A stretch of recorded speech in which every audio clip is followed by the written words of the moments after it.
Hello everyone, Radhe Radhe. Welcome to the Kuhu cakes. तो ये दिन है गणपति विसर्जन के बाद वाला, और मेरे पास इस दिन कोई भी ऑर्डर नहीं था और बहुत ही मतलब मैं रिलैक्स फील कर रही थी, क्योंकि गणपति आप लोगों को तो पता ही है कि आफ्टर 10 डेज बहुत ज़्यादा हेक्टिक हो जाता है वो 10 दिन, और उसके बाद थोड़ा सा रेस्ट चाहिए होता है। तो मेरे पास ऐसा कोई ऑर्डर नहीं था। ये देखिए, रेड वेलवेट केक का स्पॉन्ज है। बट 12 बजे के अराउंड मुझे एक कॉल आता है और मुझे एक ऑर्डर मिलता है जिसमें कस्टमर को चाहिए था रेड वेलवेट केक और चॉकलेट ब्राउनी। तो बस फिर जब आपके पास कोई ऑर्डर आ जाता है तो आप फटाफट एनर्जी में आ जाते हैं, और मेरे साथ भी वही हुआ। मैं फटाफट लग गई अपने कामों में।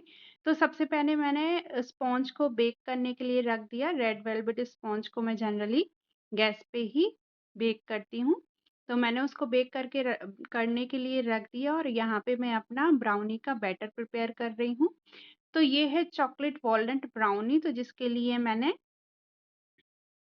मेरा वेट इंग्रेडिएंट और ड्राई इंग्रेडिएंट को मिक्स करने के लिए रख दिया है, और यहाँ पे ओटीजी भी मैंने प्रीहीट करने के लिए रख दिया है, ताकि मेरा जब बैटर प्रिपेयर हो और ब्राउनी का, और मैं उसको जल्दी से ओटीजी में रख पाऊँ।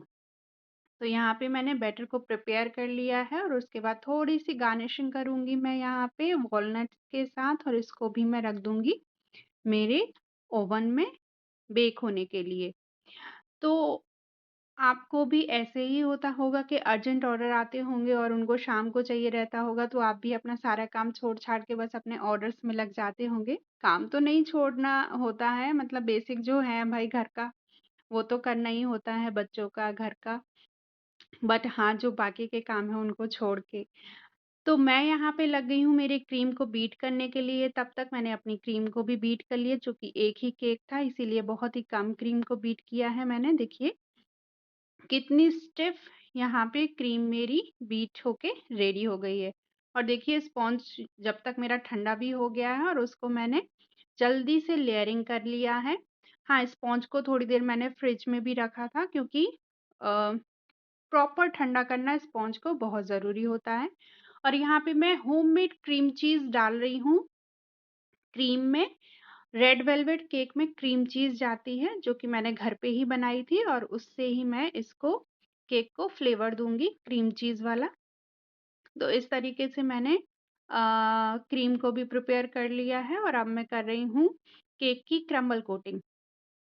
केक को क्रम्बल कोटिंग करने के लिए मैंने नॉर्मल वाटर का यूज़ किया है, और क्रीम में क्रीम चीज़ डाल के फ्लेवर दिया है।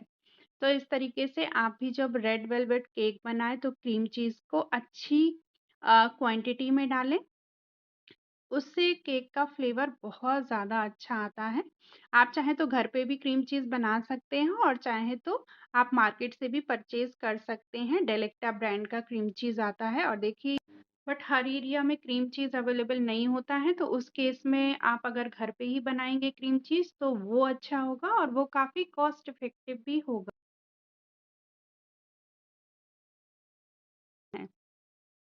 तो मेरी यहाँ पे क्रम्बल कोट ऑलमोस्ट हो जाने वाली है, और उसके बाद मैं इस केक को रख दूँगी फ्रिज में थोड़ा-सा चिल होने के लिए। और उसके बाद मैं अपना थोड़ा-सा घर का काम कर लूँगी, क्योंकि घर के काम भी पड़े हुए थे मेरे।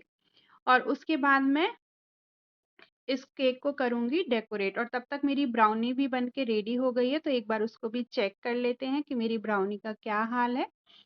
तो देखिए मेरी ब्राउनी भी बन के यहाँ पे रेडी हो गई है, और जब ब्राउनी बनती है तो इस उसकी खुशबू इतनी अच्छी आती है ना कि पूरे घर आपका महक जाता है चॉकलेट की खुशबू।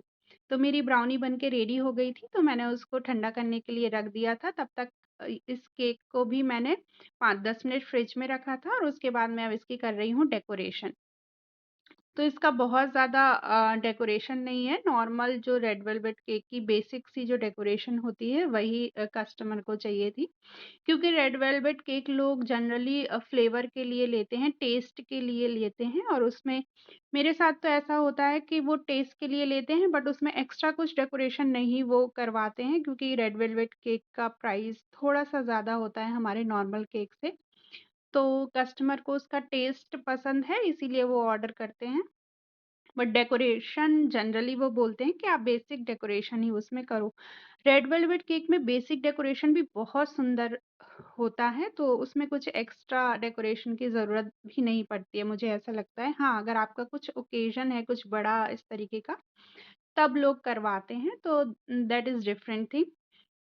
तो इस तरीके से मैंने पाइपिंग बैग में क्रीम को पाइप करके इस तरीके से नॉर्मल जो हमारा रेड वेलवेट का क्रम्स जो बचता है ना ऊपर का केक वाला, तो थोड़ा-सा ज़्यादा बेक करना होता है हमारे जो स्पॉन्ज को, तो उसमें से ही हमें इस तरीके से क्रम्ब निकल के आ जाता है। और इसको मैंने जस्ट छन्नी से छान लिया था, तोड़ के अच्छे से क्रम्ब को क्रश करके और उसको छन्नी से छान लिया था, और जिससे मेरा इस तरीके का बहुत बारीक-सा एक क्रश क्रम्ब बोल दो आप, वो बन के रेडी हो गया है, और बस उसी से मैं इस तरीके से डेकोरेट कर रही हूँ केक को। और बहुत ही प्यारा डेकोरेशन और कलर यहाँ पे रेड वेलवेट केक का मेरा बन के आया है। तो इस तरीके से मैंने केक को डेकोरेट कर दिया है। हाँ, कस्टमर ने बोला था उनको जिनका बर्थडे है उनका नाम भी केक पर चाहिए है, तो मैंने उसको भी वहाँ पे फॉन्डेंट की एक स्ट्रिप में बर्थडे गर्ल का नाम भी लिखा लिखा है, और उसके बाद मैंने उसको केक के ऊपर लगा दिया था। तो थोड़ा-सा मैं इसको चिल करने के लिए रख रही हूँ फ्रिज में। तब तक मैंने अपने नाम की जो स्ट्रिप है जो जिनका नाम लिखना था केक के ऊपर, वो प्रिपेयर कर ली उतने देर में। और तब तक हमारा केक भी ठंडा हो रहा है। और इस तरीके से हम नॉर्मली क्या करते हैं, जल्दी-जल्दी अपना काम फिनिश करते हैं, क्योंकि कस्टमर का भी एक टाइम होता है आने का, तो वो भी उस टाइम पे जनरली आ जाते हैं। तो हमें वो आए ना आए, बट हमें उस टाइम पे अपने केक को रेडी रखना ही है, क्योंकि हमारा जो प्रॉमिस होता है, हम ये नहीं कह सकते भाई आधे घंटे रुक जाइए, 1 घंटे रुक जाइए। हमें कोशिश करनी है कि हमारा जो केक है वो टाइम पे पूरा हो। तो इस तरीके से हमको टाइम का भी ध्यान रखते हुए अपना काम पूरा करना होता है। तो हमने जल्दी से यहाँ पे केक को चिल करके थोड़ा-सा डेकोरेशन कर लिया था। इस तरीके से नॉर्मल ये शुगर बॉल्स हैं, जो गोल्डन कलर के होते हैं, और उसके बाद एक बर्थडे का टॉपर लगा दिया था, और हमारा केक यहाँ पे बन के रेडी भी हो गया था। तो हमारा केक और ब्राउनी दोनों ही बन के रेडी हो गए थे। मैं हमेशा अपने केक के ऑर्डर्स बिफोर टाइम ही कंप्लीट करने की कोशिश करती हूँ, ताकि कस्टमर को वेट ना करना पड़े। और यहाँ पे मैं पैकिंग कर रही हूँ, पैक करके मैं इसको फ्रिज में रख दूँगी। कस्टमर जब आएँगे तब उनको मैं ये वेट करके उनको दे दूँगी। तो आप लोग को ये वीडियो कैसा लगा मुझे कमेंट करके ज़रूर बताइएगा। अगर आपको ब्राउनी की रेसिपी चाहिए है तो वो भी मैं आपके साथ शेयर कर सकती हूँ। आप मुझे जस्ट कमेंट में मेंशन कर दीजिएगा। अगर आप चैनल पे नए हैं तो प्लीज़ चैनल को सब्सक्राइब ज़रूर कर देना, क्योंकि इसी तरीके से वीडियोज़ मैं आप लोगों के लिए बनाती रहती